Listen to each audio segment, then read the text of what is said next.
கர்த்தருடைய நாமம் இன்றும் என்றும் சதா காலமும் மகிமைப்படுவதாக. மிக அருமையாக ஒரு இன்ட்ரோடக்ஷன் போதகர் அவர்கள் கொடுத்தார்கள். நடத்தல், நாம் நம்முடைய உடல் ரீதியாக எப்படி நடக்க வேண்டும், நடந்தால் நமக்கு என்ன நன்மை அப்படிங்கிற காரியங்களை நம்மோடு பகிர்ந்து கொண்டார்கள். இப்போதும் நாம் ஆவிக்குரிய நடத்தையை பற்றி நாம் படிக்கவிருக்கிறோம். தேவனோடு நடத்தல். இந்த நடத்தல், நடந்து செல்லுதல் அப்படிங்கிற காரியத்தை கேட்டவுடனே எனக்கு ஒரு யோசனை.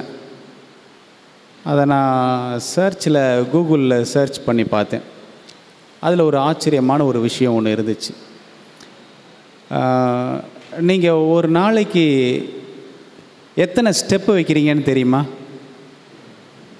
நடந்து போகிறீங்கள, இப்போ இந்த பெஞ்சிலேருந்து இந்த பெஞ்சுக்கு நகர்ந்து வரீங்க, வெளியே போகிறீங்க, இப்போ இங்கே இருக்கும்போதே எத்தனை தடவை வெளியில் போயிட்டு வரீங்க, இப்படி நடந்து போகிறீங்கள, இந்த ஒவ்வொரு ஸ்டெப்பாக எண்ணி பார்த்துருக்கீங்களா? ஒரு நாளைக்கு எத்தனை நடை நடக்கிறீர்கள் அல்லது எத்தனை ஸ்டெப்பு வைக்கிறீங்க அப்படின்னு சொல்லி பார்த்துருக்கீங்களா? நேச்சர் அப்படிங்கிற ஒரு நாளிதழ், அவங்க மனிதர்கள் எவ்வளவு நடக்கிறார்கள் என்று சொல்லி ஒரு சர்வே எடுத்தாங்களாம். ஏறக்குறைய 10 நாடுகள் லிஸ்ட்டு போட்டிருக்காங்க. உலகத்திலேயே அதிகமாக நடக்கிறவர்கள் எந்த நாட்டை சேர்ந்தவர்கள் தெரியுமா? ஏதாவது கேள்விப்பட்டிருக்கீங்களா? அதில் இந்தியா 9வது இடத்துல இருக்குது. ஒரு நாளைக்கு எவ்வளவு நடக்கிறோம், எத்தனை ஸ்டெப்பு வைக்கிறோம்? 100 ஸ்டெப்பு, 200 ஸ்டெப்பு. நீங்கள் எவ்வளவு நடந்திருக்கீங்க என்னைக்காவது பார்த்துருக்கீங்களா? இந்தியாவில் உள்ளவங்க ஒரு நாளைக்கு சராசரியாக 4297 ஸ்டெப்பு வைக்கிறாங்களாம். நீங்கள் சும்மா இப்படி இங்கே உட்காந்துருக்கீங்க, எந்திரிச்சு போகிறீங்க இல்லையா? அப்படி போனால் கூட இவைகளெல்லாம் கணக்கு பண்ணி பார்க்கும்போது நீங்கள் தொலை தூரம் தான் நடந்து போகணும்லாம் அவசியம் இல்லை. ஒரு நாளைக்கு சின்னதாக 8 வச்சா கூட எத்தனை 8 வைக்கிறீங்களாம்? ஏறக்குறைய 4297. 4000 நமக்கே ஜாஸ்தியாக தெரியுதுல்ல? உலகத்திலே முதலிடத்தில் உள்ளவர்கள் ஹாங்காங் தேசத்தை சேர்ந்தவர்கள். இவங்க எவ்வளோ ஸ்டெப்ஸ் வைக்கிறாங்க அப்படின்னு சொன்னால் 2017 கணக்குப்படி 6880 ஸ்டெப்ஸ் வைக்கிறாங்களாம். 6880. 2வது இடத்துல உள்ளவங்க சைனா 6189. 3வது இடத்தில் யூகே 5444. இப்படியாக லிஸ்ட்டு போகுது. சரி, ஏன் ஹாங்காங்கில் உள்ளவங்க அவ்வளவு நடக்கிறாங்க? ஒரு நாளைக்கு 6850 ஸ்டெப்ஸ் வைக்கிறாங்க. ஏன் அப்படின்னு சொல்லி பார்க்கும்போது, முதலாவது அவங்க நாடு ரொம்ப சின்னதாக உள்ள நாடு, ஆனால் நிறைய மக்கள் தொகை, சின்ன இடத்துக்குள்ளே நிறையா இருக்காங்களா, அதில் நிறைய வாகனம்லாம் போக்குவரத்து போயிட்டு வர முடியாது. அதனால் அதிகமாக அவர்கள் நடந்து போகக்கூடிய சூழ்நிலையில் இருக்கிறார்கள். அது மட்டும் இல்லை, அந்த நாட்டு அரசாங்கம் அவர்கள் நடந்து செல்லுவதற்கு ஏற்றாற் போல நகரத்தை வடிவமைத்திருக்கிறார்கள். ஆகையால் அவர்கள் எளிதாக நடந்து செல்கிறார்கள். 3வதாக, நடந்தால் உடலுக்கு நலம் என்று சொல்லி அவங்களுக்கு ஒரு விழிப்புணர்வு இருக்கிறது. ஆகையால் அவர்கள் நடக்கிறார்கள். ஆனால் நம்மள மாதிரி நாட்டில் ஏன் நடக்கிறது இல்லை? நடக்கிறதுக்கு நமக்கு நிறைய கட்டமைப்புலாம் தேவையே இல்லை. நம்ம நிறைய இடம் இருக்குது, நல்லா நடக்கலாம். நம்ம ஏன் நடக்கலை அப்படின்னா, சோம்பேறித்தனம் ஆயிடுச்சான். வாகனங்கள் நிறையா வாங்க ஆரம்பிச்சிட்டோம். அதனால் வாகனங்கள் வந்த பிற்பாடு நாம் நடப்பதற்கு சோம்பேறித்தனப்படுகிறோமாம். ஆகையால் நடப்பதில்லை. எனக்கு அன்பார்ந்தவருடைய பிள்ளைகளே, நடக்க வேண்டும். போதகர் சொன்னபடி உடல் நலமுடன் இருக்க வேண்டும் என்று சொன்னால் நடக்க வேண்டும். சரி, இந்த நடத்தல் அப்படிங்கிறது பார்த்திங்கன்னா, வெறும் நாம் கால்களால் நடக்கக்கூடிய நடையை மட்டும் பற்றி பேசவில்லை. இந்த அப்படிங்கிற வார்த்தை நம்முடைய ஒழுக்கத்தையும் குறிக்கிறது.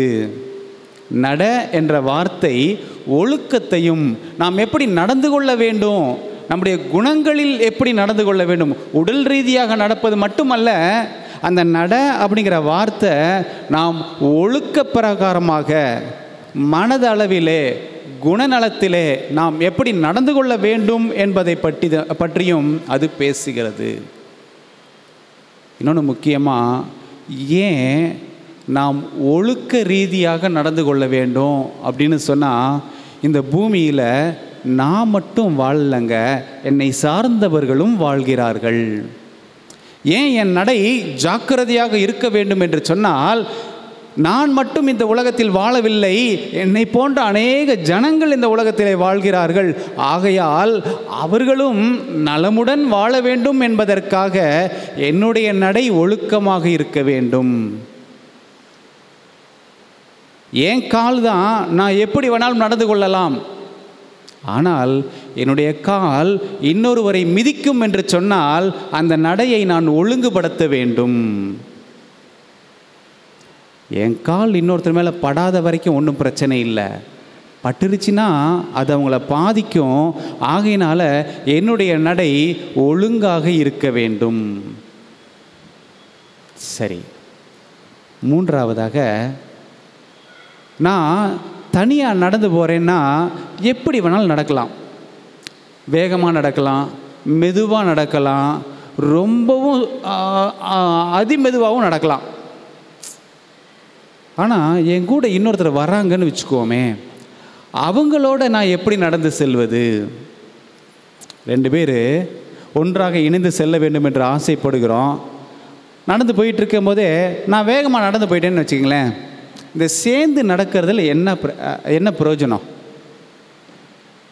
சேர்ந்து நடக்கிறதே 2 பேரும் இணையாக நடந்து சென்று பேசிக்கொள்ள வேண்டும், மனதில் உள்ளதை பரிமாறிக்கொள்ள வேண்டும் என்பதாக சேர்ந்து நடக்கிறது.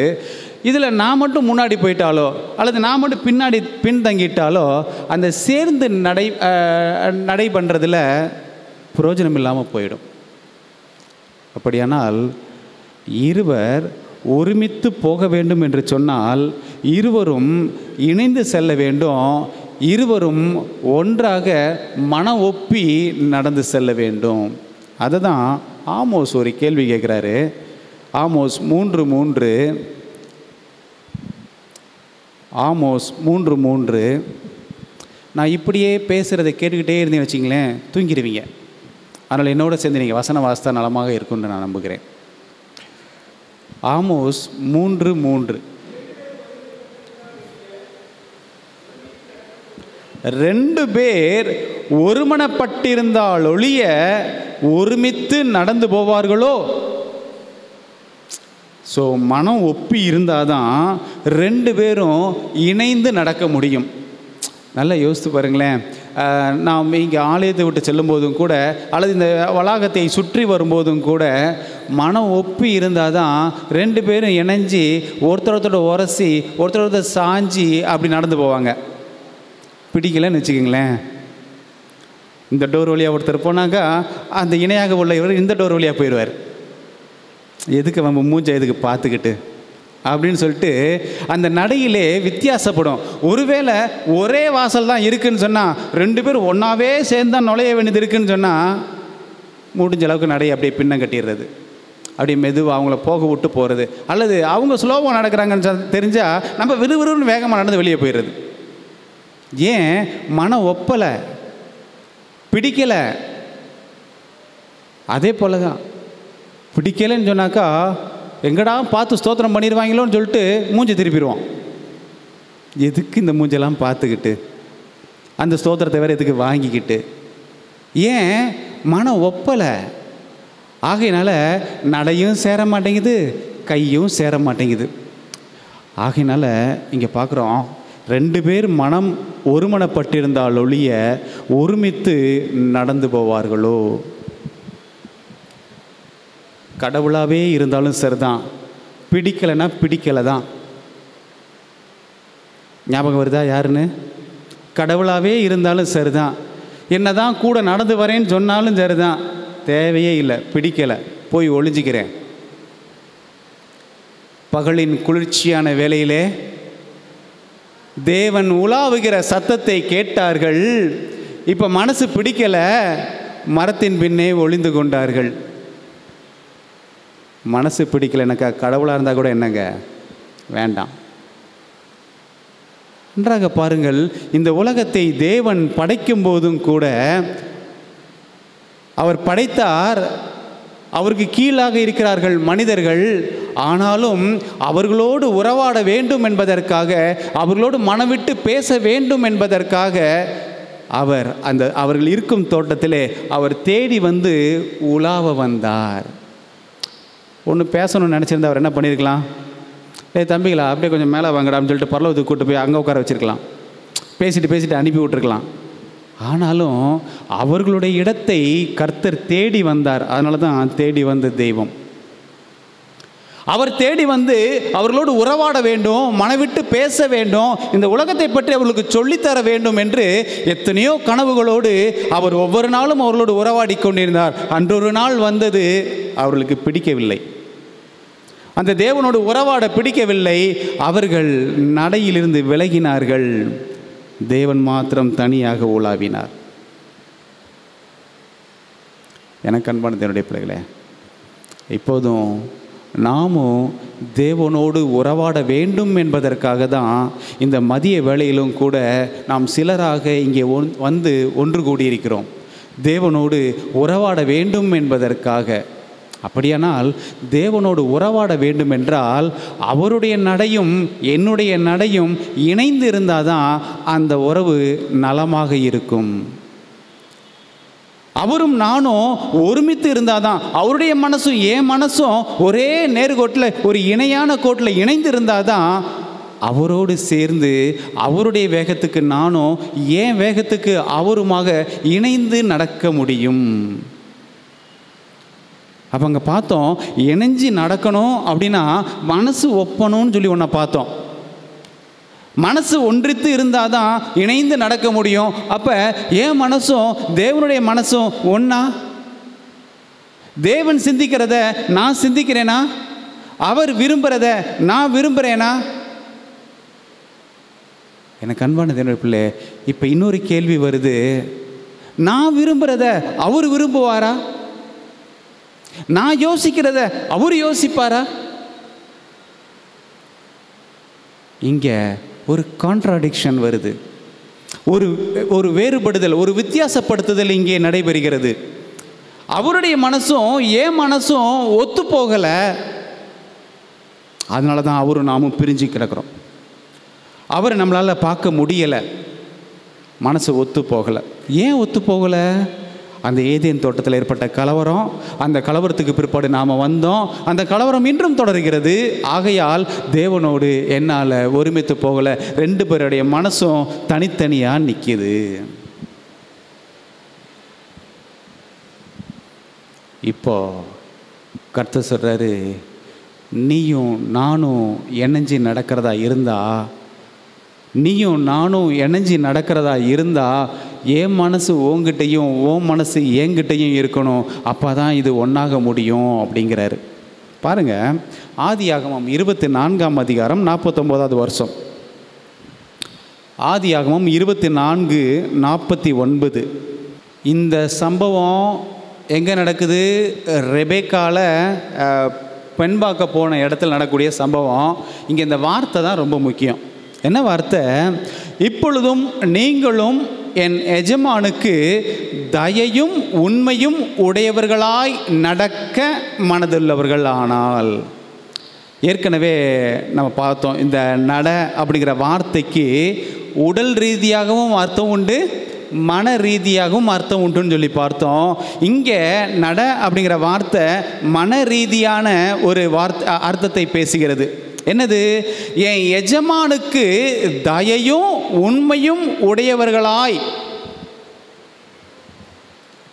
என் எஜமானுக்கு, என் பெண் பார்க்க வந்திருக்கிறான், வந்த இடத்துல பெண் வீட்டார்கிட்ட சொல்கிறான், என் எஜமானுக்கு, ஆபிரகாமுக்கு, என் எஜமானுக்கு நீங்கள் தயை உள்ளவங்களாகவும் உண்மை உள்ளவங்களாயும் இருக்கிறதுக்கு உங்களுக்கு மனசு இருந்தால் எனக்கு சொல்லுங்கள்.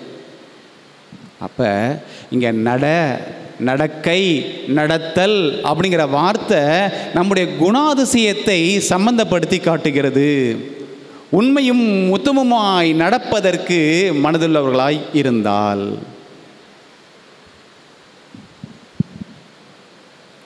இதே தாங்க தேவனும் நம்மிடத்தில் கேட்கிறார்.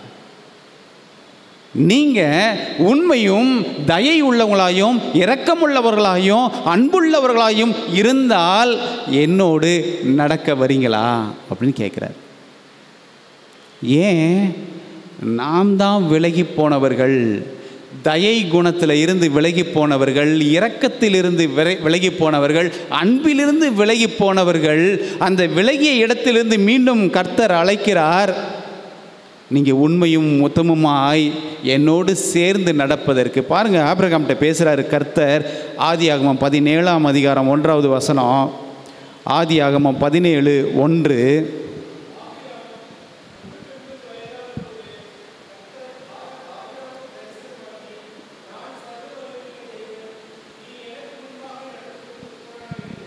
எத்தனை வயசில் ஆபிரகாம்கிட்ட கர்த்தர் பேசுகிறாரு? 99 வயசில். 99 வயசுக்கு முன்னாடி ஒரு இடத்துல பேசினார். அது எந்த வயசில்? 75 வயசில் பேசினவர் இப்போ எப்போ பேசுகிறாரு? ஏறக்குறைய 25 ஆண்டுகள் கழித்து பேசுகிறார். என்ன பேசுகிறார் பாருங்க, நீ எனக்கு முன்பாக நடந்து கொண்டு உத்தமனாயிரு. அப்போ 25 வருஷம், 75 வயசில் பேசினார்ல. அதுக்கப்புறம் இந்த ஆபிரகாம் கர்த்தருக்கு உண்மையாய் நடந்து கொண்டானா? அதுக்குள்ளே ஏகப்பட்ட கல்யாணம் ஆகி போச்சு. இந்த 25 வருஷத்துக்குள்ள உன் சொந்த மனைவிக்கு நான் குழந்தை தரேன் அப்படின்னு சொன்னார். 25 வருஷத்துக்குள்ள வேறொரு பிள்ளைகளை அவன் பார்த்து கொண்டான். கர்த்தர் 99 வயசில் திரும்பி வந்து கேட்குறாரு. ஏறக்குறைய 25 வருஷத்துக்கு அப்புறம் வந்து கேட்குறாரு, நீ உத்தமனாய் நடந்து கொள்ள, நீ எனக்கு முன்பாக நடந்து கொண்டு உத்தமனாயிரு. நடந்து கொண்டு. எனக்கு அன்பான தேவனுடைய பிள்ளைகளே, நடத்தல் என்பது வெறும் நடக்கையை பற்றி, மனித சரீரம் நடந்து செல்வதை பற்றி மட்டும் பேசவில்லை. இங்கு விசேஷமாக குணநலத்தில் உங்கள் நடக்கை எப்படி இருக்க வேண்டும் அப்படின்னு சொல்லிட்டு கர்த்தர் எதிர்பார்க்கிறார். அப்படின்னா இன்றைக்கு நம்முடைய தியானம் என்னவாக இருக்க போகிறது அப்படின்னு சொன்னால், ஆண்டவரே நான் உம்மோடு நடக்க வேண்டும், நான் உம்மோடு நடக்க வேணும். ஆனால் எனக்கு தெரியலை, எப்படி நடக்கிறதுன்னு தெரியலை, உன் மனசை புரிஞ்சு எப்படி நடக்கிறதுன்னு தெரியலை, கற்றுத்தாரும் அப்படின்னு சொல்லி கேட்குறோம். அப்போ கற்றுத்தாரும்னா நமக்கு முன்மாதிரியாக நம்மை போன்ற மனிதர்கள் யாராவது கர்த்தரோடு நடந்திருக்கிறார்களா? அப்படி நடந்திருந்தால் அவங்களுடைய வாழ்க்கையிலிருந்து நாமளும் நடக்க கற்றுக்கலாம்ல. கற்றுக்குவோமா? தலை தாழ்த்தி ஜெபிப்போம். இரங்கா சிங்காசனத்தில் வீற்றிருந்து மனுமக்களை கண்ணோக்கி பார்க்கும் எங்கள் அன்பு தெய்வமே, மீண்டுமாக உம்முடைய சமூகத்தில் வருகிறோம் கர்த்தாவே. எங்களை மன்னியும், கிருபையாய் ஏற்றுக்கொள்ளும். நாங்கள் நடக்க சொல்லித்தாரும், உமக்கு பிரியமாக நடந்து கொள்ள எங்களுக்கு கற்றுத்தாரும் கர்த்தாவே.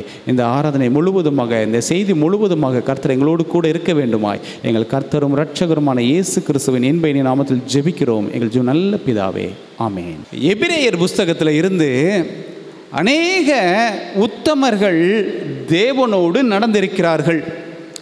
அவர்களை பற்றிய ஒரு பட்டியல் எபிரேயர் 11ஆம் அதிகாரத்தில் காணப்படுகிறது. அந்த பட்டியலில் இருந்து ஒரு நபர் தான் என்கிட்ட கொடுக்கப்பட்டார்.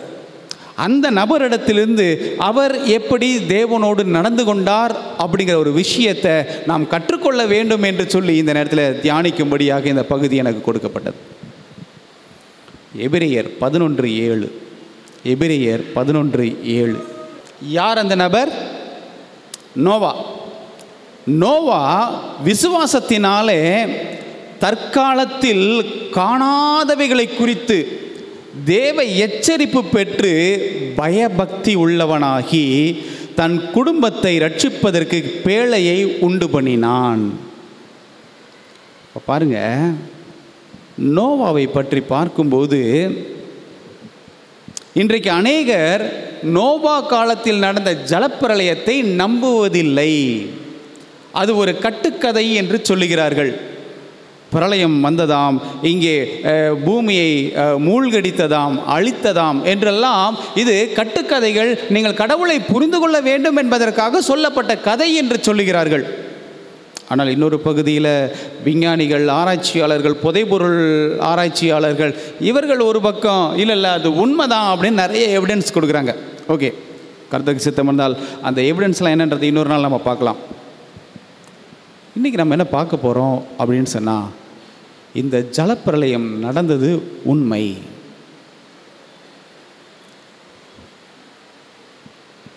ஏன்னா பேதுரு சொல்கிறாரு, அந்த காலத்தில் மட்டும் இல்லை இந்த காலத்துலேயும் நம்பாத ஜனங்கள் நிறைய பேர் இருக்கிறாங்க, அவங்கள பற்றி கவலைப்படாதீங்க அப்படிங்கிறார். பாருங்கள், 2 பேதுரு 3:3, 2 பேதுரு 3:3.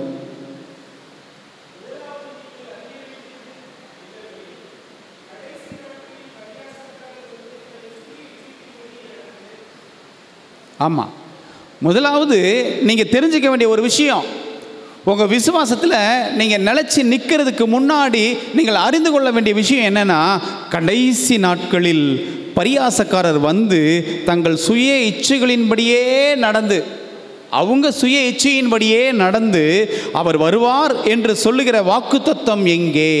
சொல்லிட்டு இருக்கோம் இல்லையா, கர்த்தர் வரப்போறான்னு சொல்லிட்டு இருக்கோம் இல்லைங்களா? அதை பரியாசம் பண்ணி வருவார் என்ற சொல்லுகிற வாக்குத்தத்தம் எங்கே?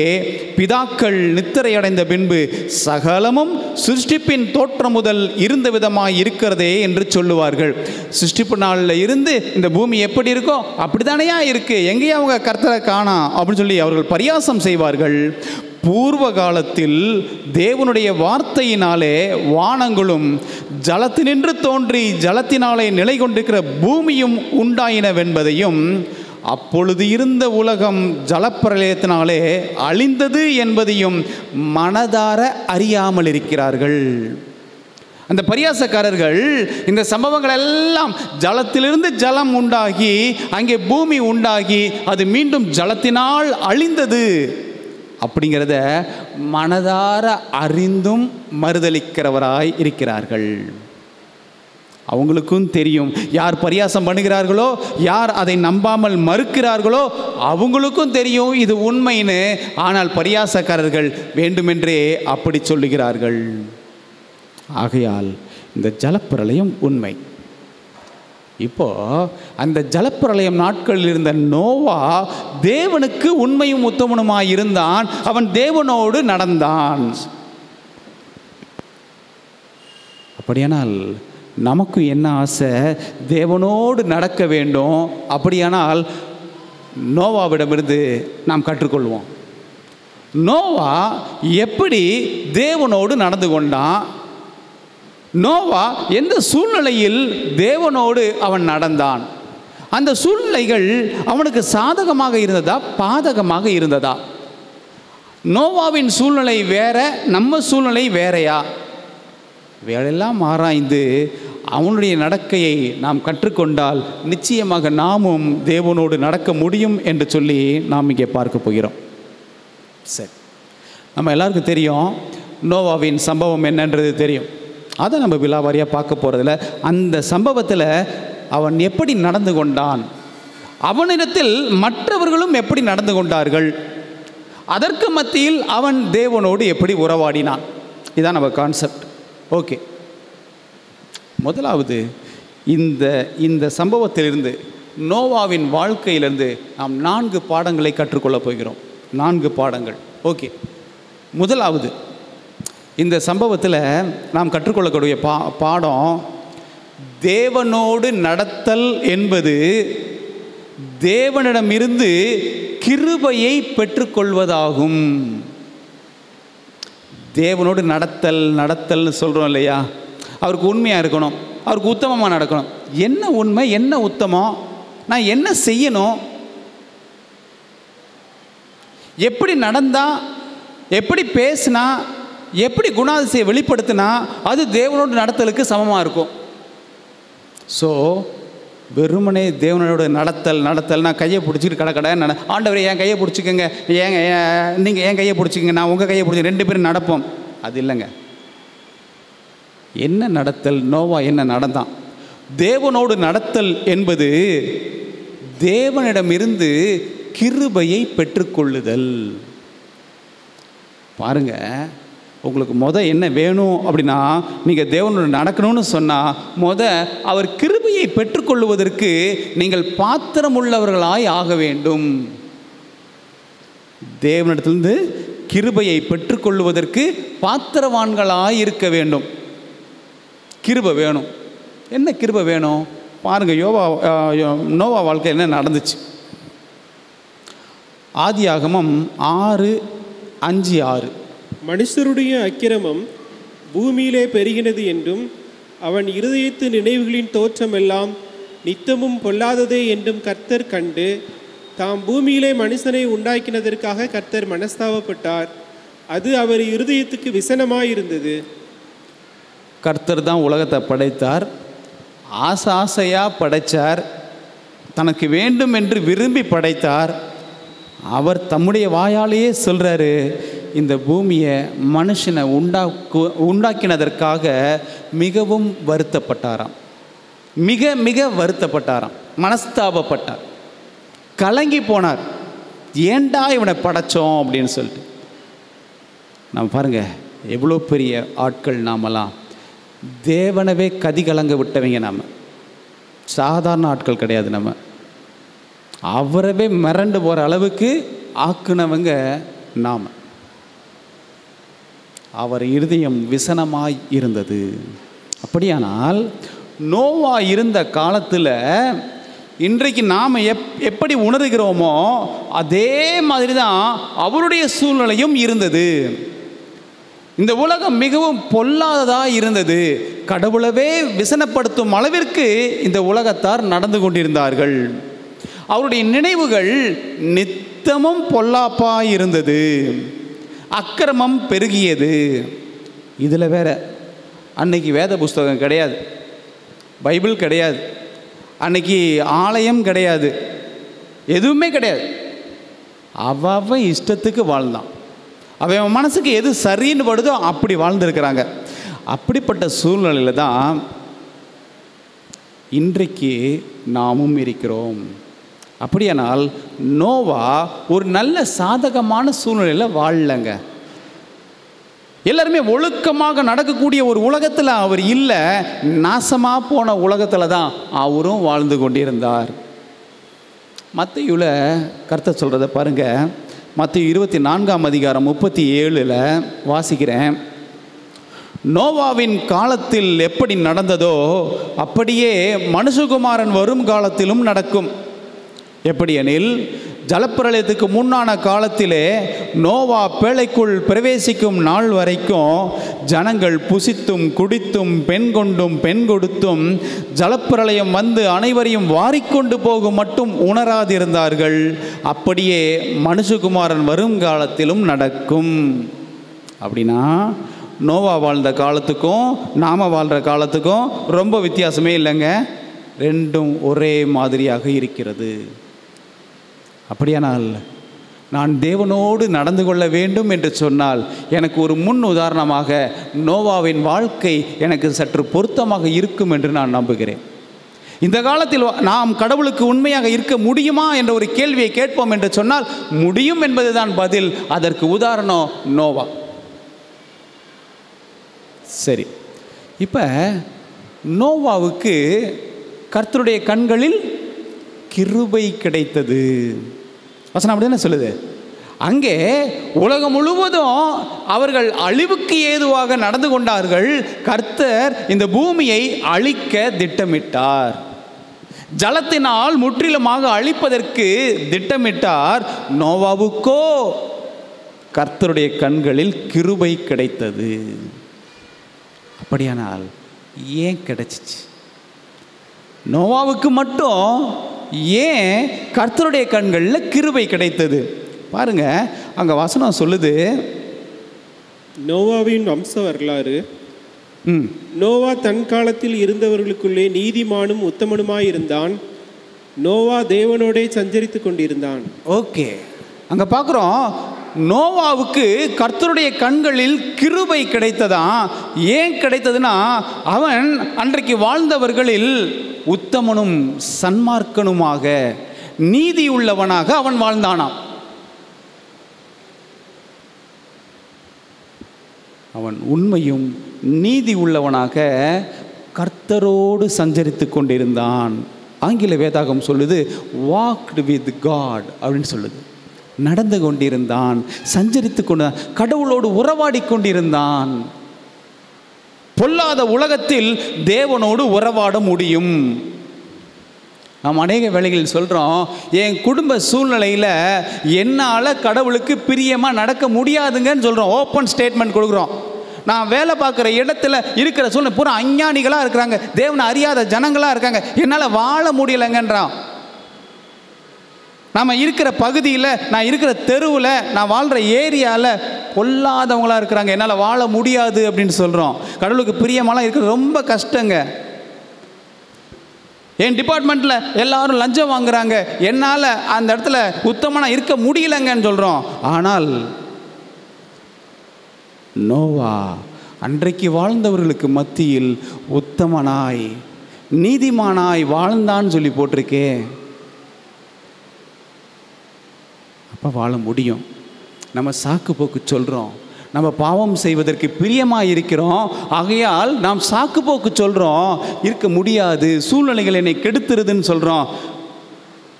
நம்ம இருக்க நாட்கள்லையாவது நம்ம கண்களுக்கு தெரிஞ்ச ஒரு சில நல்லவர்கள் நம்மளோட கூட இருக்கிறாங்கங்க.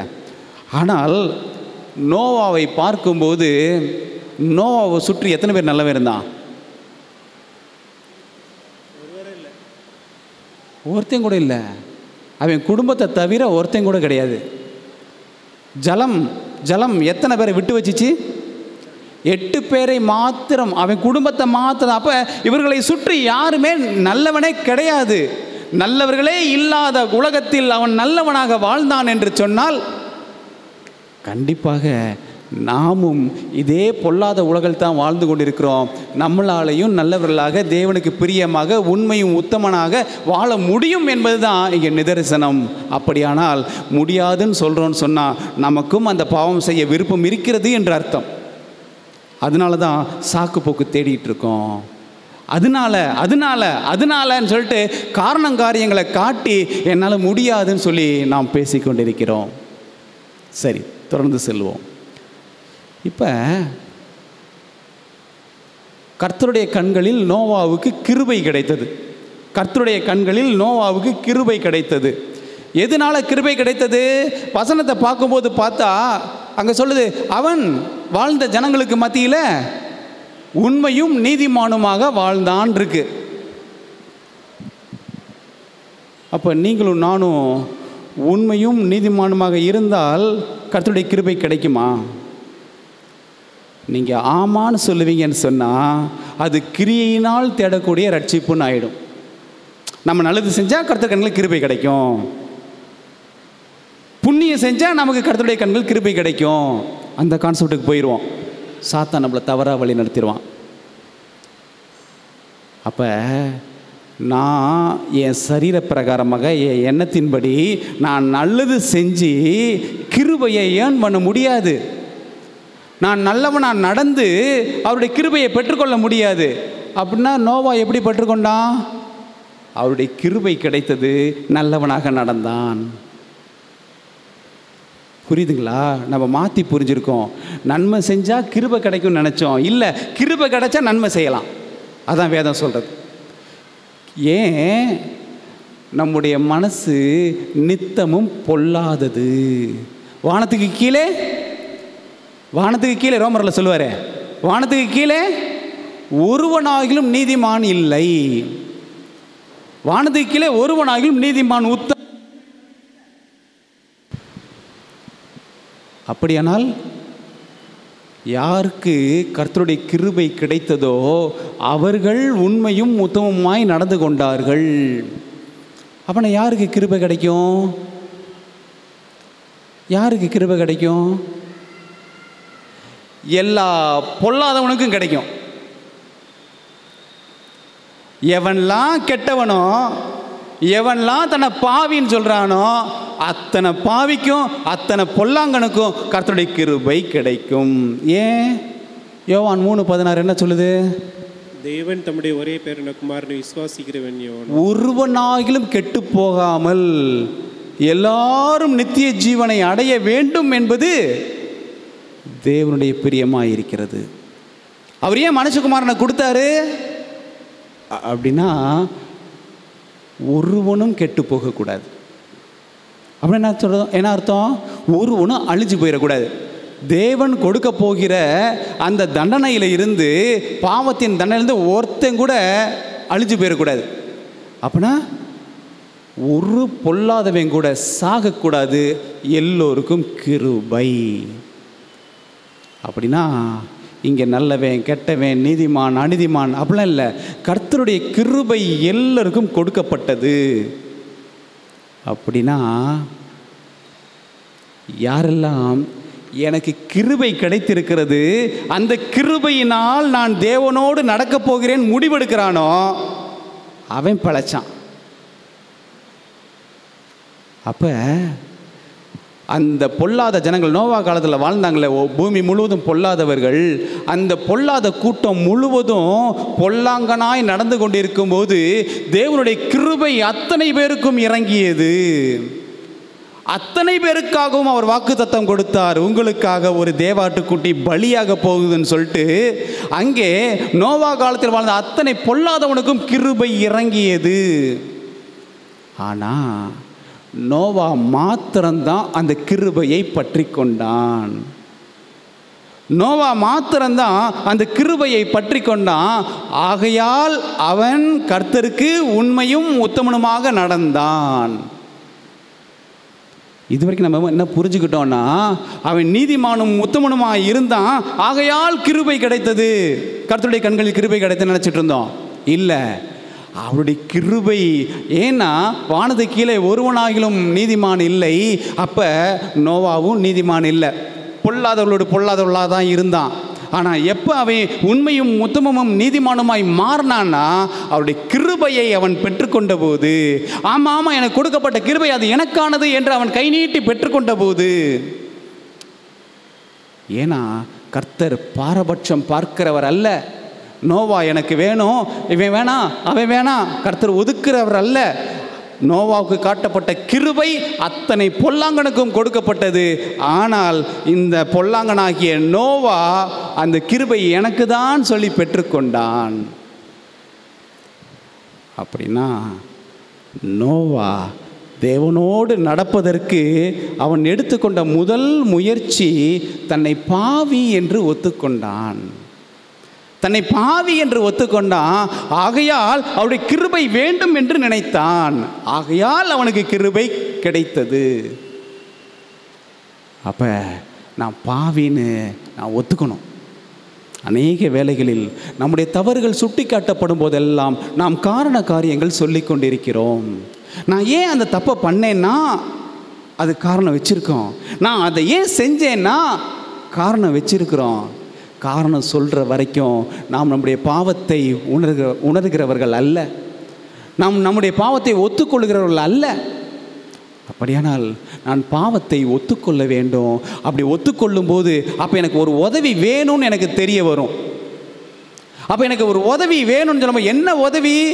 கிருபைங்கிற உதவி எனக்கு வேணும். அப்போ நோவாவுக்கு கிடைச்சது போல் எனக்கும் அந்த கிருபை கிடைக்கும்.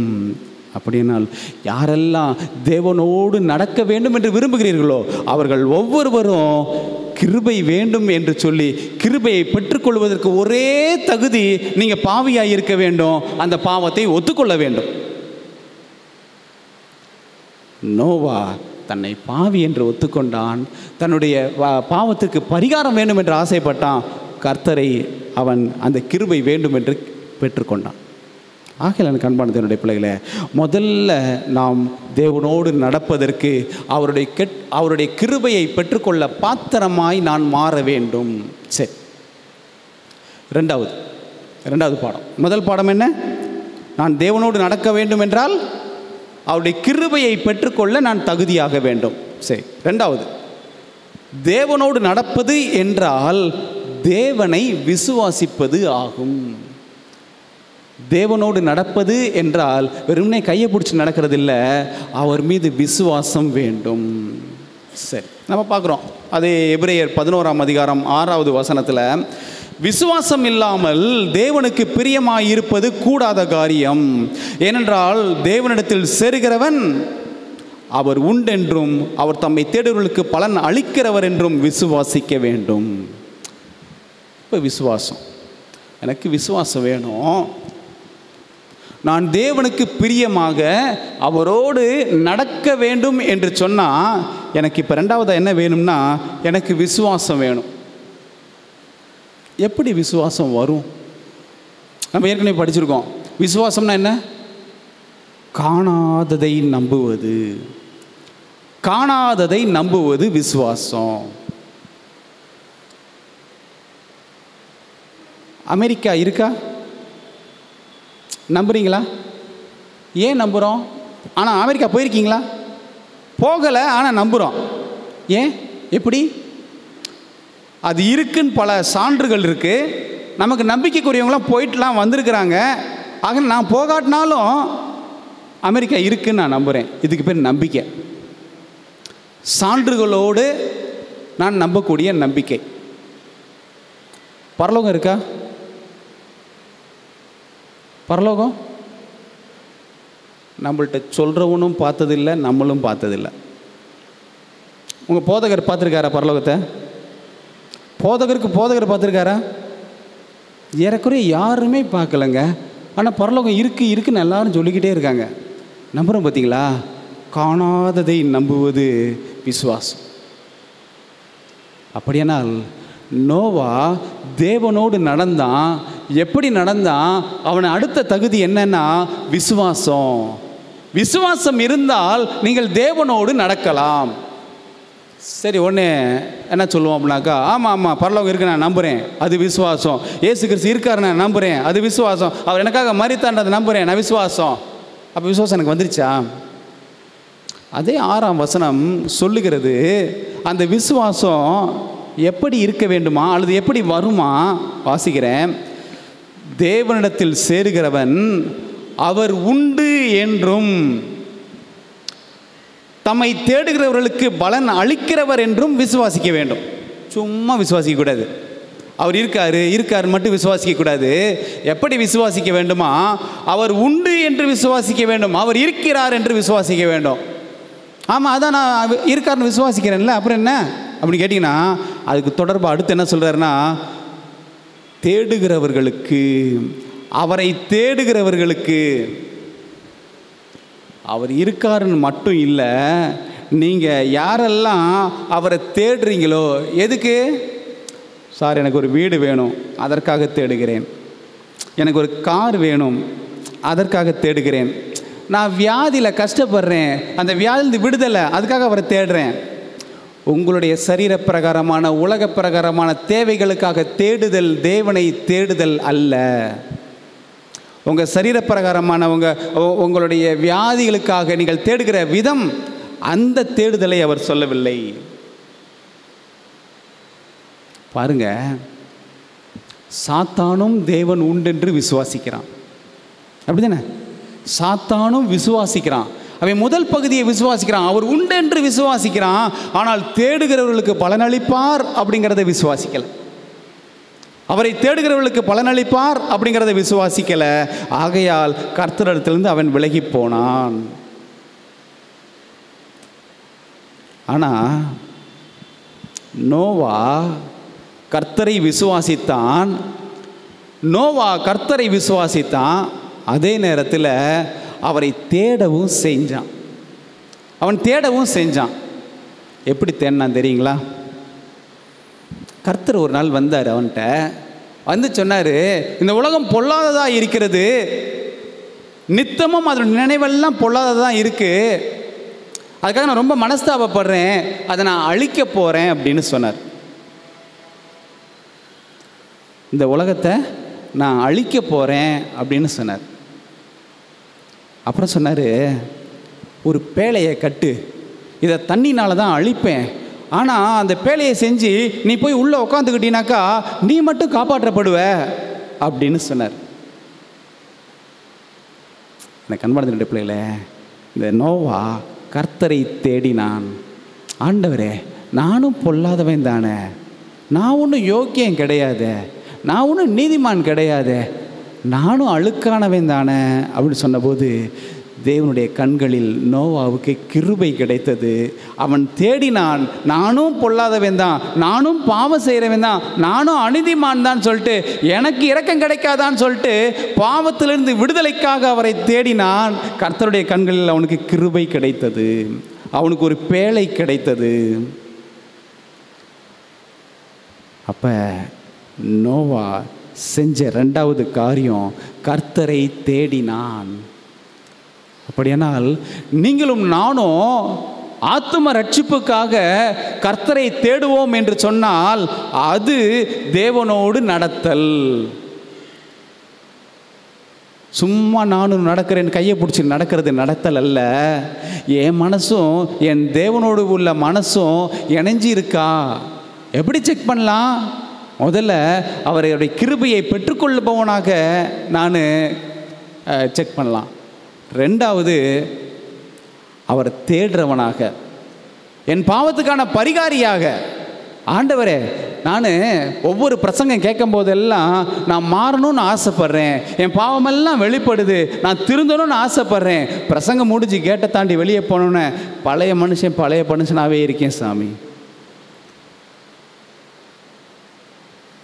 அந்த பாவத்திலிருந்து விடுதலை ஆகிறதுக்கு எனக்கு பலன் கொடுங்க சாமி. தேடுதல் தேடுதல். என் தேவனை நான் எதற்காக தேடுகிறேன்? பணங்காசுக்காக தேடுறேனா? உலக பிரகாரமான தேவைகளுக்காக தேடுறேனா?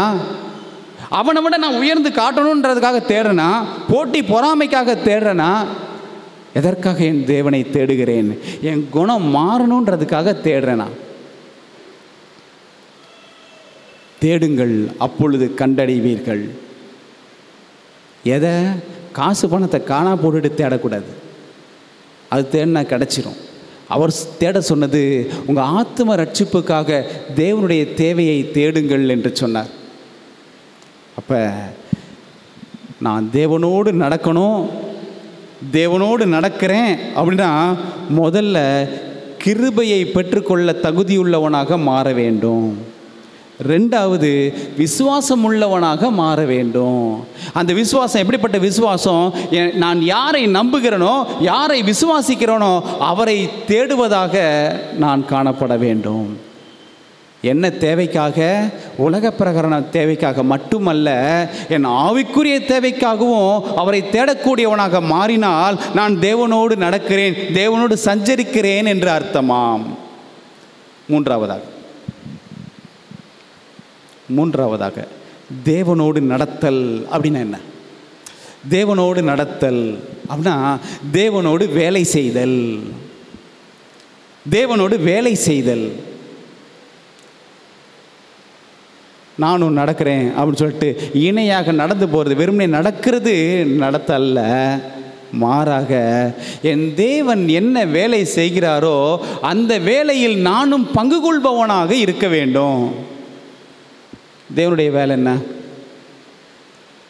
தேவனுடைய வேலை என்ன? அது தெரிஞ்சால் தானே அந்த வேலையில் நம்ம ஈடுபட முடியும். அவர் என்ன வேலை செய்கிறாருன்னே தெரியாமல் இங்கே கத்திரிக்காயை நறுக்கிக்கிட்டு அவரும் கத்திரிக்காயை நடுக்குவார், அந்த வேலை தான் நானும் ஈடுபடுறேன்னு சொல்ல முடியுமா? அவர் என்ன வேலை செய்கிறாரு? அவருடைய பிரதானமான வேலை, இன்றைய வேலை இந்த பூமியை ரட்சிக்க வேண்டும். மிகப்பெரிய வேலை அவருக்கு இன்னும் எத்தனையோ வேலை இருக்கலாம். ஆனால் இம்மா துண்டு பூமியை எப்படியாயிலும் காப்பாற்ற வேண்டும், அதில் உள்ளவர்களை காப்பாற்ற வேண்டும், தன்னுடைய ஜனங்களை காக்க வேண்டும் என்பதற்காக அதுக்கு என்னெல்லாம் செய்ய வேண்டுமோ அதையெல்லாம் செய்யும்படியான வேலையில் அவர் ஈடுபட்டிருக்கிறார். அந்த வேலையில் நானும் சேர்ந்து இணைந்து வேலை செய்வேன் என்று சொன்னால் அது தேவனோடு நடத்தல். நம்மள தேவனோடு நடத்தல் அப்படின்ட்டு 3 நேரமும் ஜெபம், உபவாச ஜெபம், முழு இரவு ஜெபம், இப்படி வெறும் ஜெபத்திலேயா எப்பயும் போல் கலந்துக்கிட்டே இருந்துட்டு எப்பயும் போல் பழைய கருப்பேன் தான், பழைய சுப்பேன் தான் சொல்லிட்டு அந்த காரியத்தையும் போய்கிட்டே இருந்தேன்னு வச்சுக்கிங்களேன், இதுக்கு பேர் தேவனோடு நடத்தல் அல்ல. அநேகர் அப்படி தான் நினச்சிக்கிறோம். கர்த்தருக்கு சில வேளையில் லஞ்சமும் கொடுக்குறோம். எது? இந்த இந்த தசம பாகம், காணிக்க, இதெல்லாம் கொடுத்துட்டாக்கா எனக்கு புண்ணியம் வந்து சேர்ந்துடும் அப்படின்னு சில நேரங்களில் நினப்பு இல்லைங்க.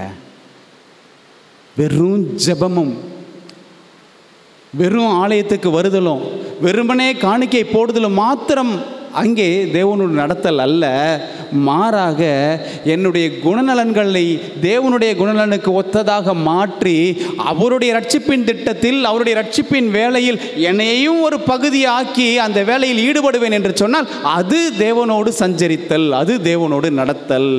நோவா தான் நமக்கு முன்மாதிரி. நோவா என்ன செஞ்சார்? பேழையை கட்டுற வேலையை செஞ்சார். சரிதானே? பேழையை கட்டுற வேலை. என்ன பேழை? அதான் அன்றைக்கு ரட்சிப்பின் பேழை. அன்றைக்கு இருந்த ஜனங்களை காக்கக்கூடிய ஒரே ரட்சிப்பின் கட்டமைப்பு பேழை தான். அந்த பேழையை கட்டணும். அந்த பேழைக்குள்ளே இந்த உலக ஜனங்கள் அனைவரும் வந்து சேரணும். நோவா தேவனுடைய வேலையில் பங்கெடுத்து தன்னை தேவனோடு நடந்து கொள்ளும்படியாக, அவரோடு சஞ்சரிக்கும்படியான ஒரு தகுதியை பெற்றான். இந்த பேழையை கட்டினார் பார்த்தீங்களா நோவா. ஆராய்ச்சியாளர்கள் என்ன சொல்கிறாங்க அப்படின்னு சொன்னால், இந்த உலகத்தில் கொடுக்கப்பட்ட வேலைகளிலேயே மிக மிக பயங்கரமான பெரிய வேலை எதுனா ரெண்டு வேலையாங்க. இப்போ நம்மளாம் வேலை பார்க்குறோம் இல்லைங்களா? நிறைய வேலைகள் பார்க்குறோம். ஒரு சில ஹார்ட் ஒர்க் பண்ணுறாங்க, அப்படிப்பட்ட ஒரு கரடு முரடான வேலை பார்க்குறாங்க. ஒரு சில ஒயிட் காலர் ஜாப் அப்படின்னு சொல்லி அப்படி பார்க்குறாங்க. இப்படி பல விதப்பட்ட வேலை உலகம் முழுவதும் பார்த்துட்டு இருக்கோம் இல்லைங்களா? இந்த வேலைகளை மத்தியில் 2 பேருக்கு கொடுக்கப்பட்ட வேலை தான் மிகப்பெரிய வேலையாங்க. ஒன்று நோவாவுக்கு கொடுக்கப்பட்ட வேலை, பேழையை கட்டும்படியான வேலை. இந்த உலகத்தில் யார் மேலேயும் சுமத்தப்படாத ஒரு மிகப்பெரிய பணி. 2வது கர்த்தராகிய இயேசு கிறிஸ்துவின் மீது சுமத்தப்பட்ட வேலை. அவர் ஒரு பாவியாக, அவர் பலியாக வேண்டும் என்ற ஒரு மிகப்பெரிய ஒரு பணிச்சுமை அவர் மீது சுமத்தப்பட்டது. அதை தாமாகவே அவர் ஏற்றுக்கொண்டார். அதில் இந்த நோவா ஒரு தனி ஒருவனாக இந்த பேழையை கட்டும்படியான ஒரு மிகப்பெரிய ஒரு பணிச்சுமையை அவன் அடைந்தான். சும்மா ஒன்றும் இல்லைங்க. அவன் வேலை எப்படிப்பட்ட வேலை தெரியுங்களா? சகலவிதமான கேலிகளுக்கும், சகலவிதமான கிண்டல்களுக்கும், சகலவிதமான அச்சுறுத்தலுக்கும், சகலவிதமான அவனை மனமடிவடைய செய்கிற அளவிற்கு அந்த காரியங்களுக்கு மத்தியில் அவன் அந்த வேலையை செய்தான். நல்லா யோசிச்சு பாருங்களேன். இப்போ உங்களை இயேசு கிறிஸ்துவ விசுவாசி, அவருடைய கற்பனைகளை விசுவாசி, அதன்படியான நடங்க, இதெல்லாம் நீங்கள் நடக்கிறதுக்கு முயற்சி எடுக்கிறது, இதெல்லாம் பெரிய விஷயம் இல்லைங்க. இந்த நோவாட்ட கொடுக்கப்பட்ட வேலை எப்படிப்பட்ட வேலைனா, அதுவும் அந்த வேலைக்கான காரணமும் இருக்கிறது. அதுதான் ரொம்ப முக்கியமானது. என்ன காரணம்? ஏன் பேழையை கட்டணும்? ஜலப்பிரளயம் வரப்போகுது, தண்ணியினால் இந்த பூமி அழிய போகுது. அதில் காப்பாற்றப்படணும்னாக்கா இந்த பேழையை கட்டி அதுக்குள்ளே நம்ம போயிடணும். இதுதான் கான்செப்ட். இந்த மழை அன்னைக்கு பார்த்தாங்களா? அன்றைக்கு இருந்த ஜனங்கள், இன்க்ளூடிங் நோவாவும் அந்த மழையை பார்த்தாரா? வேதாகம பதிவின்படி மழை அன்றைக்கு பெய்யவே இல்லை. ஒன்லி பனி மட்டும்தான் பெய்தது. அதுவும் இரவில் பெஞ்சிருக்கும், காலைல பார்த்தா ஈரமாக இருக்கும், அவ்வளோதான். அந்த பனி எப்படி பெய்யுதுன்னு கூட தெரியாது. அப்படிப்பட்ட ஒரு சூழ்நிலையில் அந்த மழை பெய்யும் என்று அறிவிப்பு கிடைத்தது, எச்சரிப்பு கிடைத்தது. மழை பெய்யும் என்று சொல்லி. எனக்கு அன்பானது என்னுடைய பிள்ளைகளை, ஒரு மிகப்பெரிய ஒரு அவமானப்படுத்தும்படியான அந்த ஜனங்களுக்கு மத்தியில் அந்த வேலை கொடுக்கப்பட்டது. ஆனால் நோவா அதை மனமாற ஏற்றுக்கொண்டு அந்த வேலையை செய்து முடித்தான். ஜனங்கள் எல்லாரும் கேலி பண்ணியிருப்பாங்க, நோவா கிறுக்கு நோவா, பைத்தியக்கார நோவா அப்படின்னு சொல்லிட்டு. ஏன் மழைன்னு ஒன்றே அங்கே பார்த்ததில்லை, அப்படி ஒரு மிகப்பெரிய அளவிற்கு தண்ணீர் நிரப்பப்படும் அப்படிங்கிறதையும் பார்த்ததில்லை, எதுவுமே பார்த்ததில்லை. இல்லாத ஒன்றை இவனா கற்பனையாக நினச்சிக்கிட்டு தூங்கி எழுந்துச்சு வந்து இப்படி புலம்பிகிட்டு இருக்கான், உளறிக்கிட்டு இருக்கான் அப்படின்னு சொல்லிட்டு அந்த காலத்து மக்கள் அவனை கேலி செஞ்சாங்க. அந்த கேலிகளுக்கும் கிண்டல்களுக்கும் மத்தியில் நோவா தைரியமாக தான் விசுவாசித்ததை, தான் நம்பியதை அங்கே முழு வடிவத்திற்கு கொண்டு வந்தான்.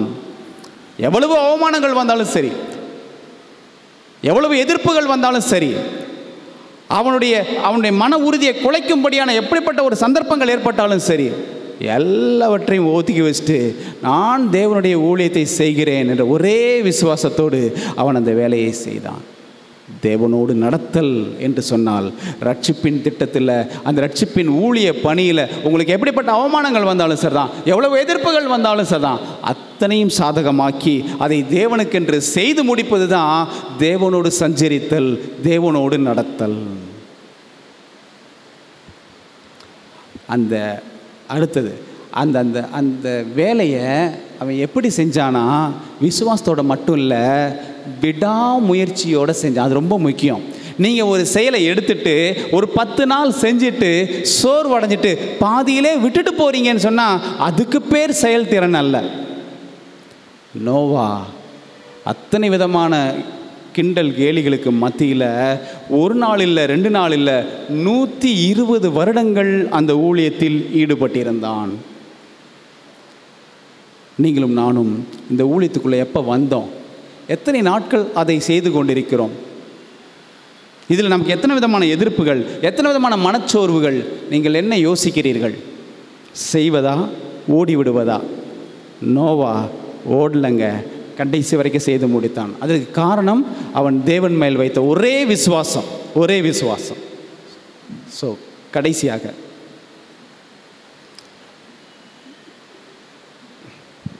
தேவனோடு நடத்தல் என்று சொன்னால் தேவனை பற்றி மற்றவர்களோடு பகிர்ந்து கொள்ளுதல்.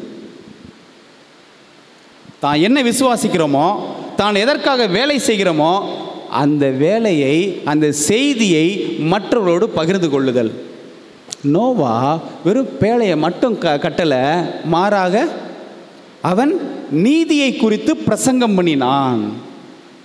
அவன் எதை விசுவாசித்தானோ, அந்த உலகத்துக்கு என்ன நியாய தீர்ப்பு கொடுக்கப்பட போகிறதோ அந்த நீதியை பற்றி இந்த உலகத்துக்கு அவன் பிரசங்கம் செய்தான். தன் வேலையோடு கூட, தன்னுடைய ஊழியத்தோடு கூட அந்த செய்தியை இந்த உலகத்துக்கு பகிர்ந்து கொடுத்து கொண்டே சென்றான். அப்படியானால் தேவனோடு நடத்தல் என்று சொன்னால் நாம் எதை நம்புகிறோமோ, எதை விசுவாசிக்கிறோமோ, எதற்காக வேலை செய்கிறோமோ, எந்த சத்தியத்திற்காக நாம் ஊழியம் செய்கிறோமோ, அவமானம் பாராமல் அந்த சத்தியத்தை கையில் எடுத்துக்கொண்டு இந்த உலகத்துக்கு பகிர்ந்து கொடுப்பது தான் தேவனோடு சஞ்சரித்தல், தேவனோடு நடத்தல். யோசித்து பாருங்க, நோவாவை போல அந்த கிருபையை பெற்றுக்கொள்வதற்கு அவன் தன்னை தகுதிப்படுத்தியது போல நீங்கள் உங்களை தகுதிப்படுத்தி கொண்டீர்களா?